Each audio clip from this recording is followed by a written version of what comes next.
Thank you, Deputy Speaker. Now, just this morning, the Treasurer introduced the bills for the most ambitious, reforming and courageous budget that we've seen this century. This is a budget that addresses a status quo in housing so that hardworking Australians who have the aspiration to own their own homes will be able to realise that aspiration. Now, in the first speech that I was privileged to be able to deliver in this place, I talked about rising wealth inequality. And the issue with rising wealth inequality is that it doesn't just deprive people of opportunity when we're talking about a limited resource like housing, but it is also damaging to social cohesion. It means that people see that they can't get ahead, they lose hope and they lose faith in the system being able to deliver for them. Now, the 50% capital gains tax discount was introduced in 1999, and since it was introduced in combination with negative gearing, it's turbocharged housing prices. The cost of a home when the 50% capital gains tax discount was introduced was 4 times the average annual wage, and it's now 8 times the average annual wage. So there's been a 400% increase in housing unaffordability, and that's a broken system. It's a broken status quo, and we can't continue on that trajectory. Not surprisingly, home ownership rates have declined as the cost of housing has increased, and it's particularly declined amongst younger people. We're locking a generation out of housing if we continue on this trajectory, and this is a generation of young people who are working hard, who are saving, and they still can't get a foothold in the housing market. Now, last week, Deputy Speaker, I went out door-knocking in my community in Menzies in Mont Albert.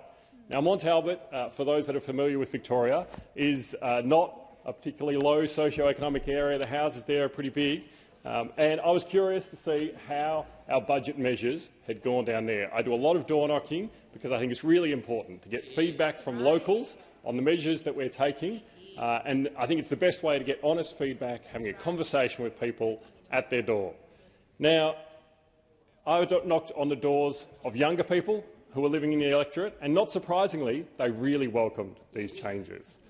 Many of them recognised that the system had been stacked against them for a long time, both because of tax breaks for housing investors. Now, those housing investors hadn't been doing the wrong thing. They were investing in housing, but it did mean that younger people were getting locked out of the market. And they'd go to auctions and they'd bid, but they would just be outpriced by housing investors who are able to draw on the equity of their existing properties in order to make higher bids. And that is part of the reason that we've seen this declining home ownership.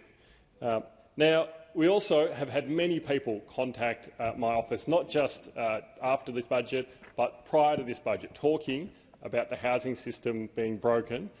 And those aren't just younger people, but those are older people as well, who recognise that changes to the capital gains tax discount and changes to negative gearing might not advantage them, but they recognise how important it is that everybody and future generations have the opportunity of home ownership. And when I was door knocking, I met some of those people in their 50s and 60s who are living at home with kids in their 20s, and they recognised that their children didn't have the opportunity to get into the housing market, and they were concerned as well that their children wouldn't be able to buy houses close to them, that they wouldn't be able to play a role in their grandchildren's future, should their children choose to have children themselves, because they'd have to live so far away, they'd have to live so far out that they wouldn't be able to provide that care that is such an important part of families being able to live closer together in well-located homes in suburbs.